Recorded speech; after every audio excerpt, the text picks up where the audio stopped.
మరి నంద్యాల జిల్లాలో నేను గతంలోనే ఇక్కడికి రావడం జరిగింది. మహానంది దేవాలయాలని, అలాగే మరి బనగానపల్లిలో మరొక ఆలయాన్ని ప్రారంభించడం, ఇవన్నీ కూడా చేయడం. అప్పుడు కూడా అన్ని కూడా వివరాలు కనుక్కొని వివరాలు సేకరించి అవసరమైన నిధులు మంజూరు చేశాం. ఇవాళ రాయలసీమ జిల్లాల్లో నంద్యాల జిల్లా ధూపదీప నైవేద్యాల మంజూరులో ముందుంది అని చెప్పడానికి సంతోషిస్తా ఉన్నాను.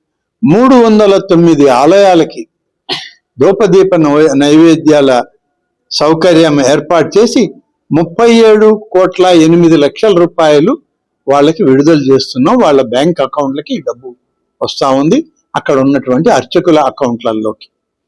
అలాగే కామన్ గుడ్ ఫండ్లో ఈ 2024 తర్వాత వచ్చినటువంటి అన్ని ఆలయాలని 29 ఆలయాలు మా దృష్టికి వచ్చాయి. స్థానికంగా ఉన్నటువంటి మంత్రివర్యులు ఇచ్చింది కానీ, శాసనసభ్యులు ఇచ్చింది కానీ, వీటన్నిటినీ తీసుకొని వాటికి అంచనాలు తయారు చేసి ఇవాళ మంజూరు చేశాం. 29 ఆలయాలకి 32,41,00,000 రూపాయలు మంజూరు చేసి ఇవాళ పనులు చేపట్టమని ఆదేశాలు ఇవ్వడం జరిగింది.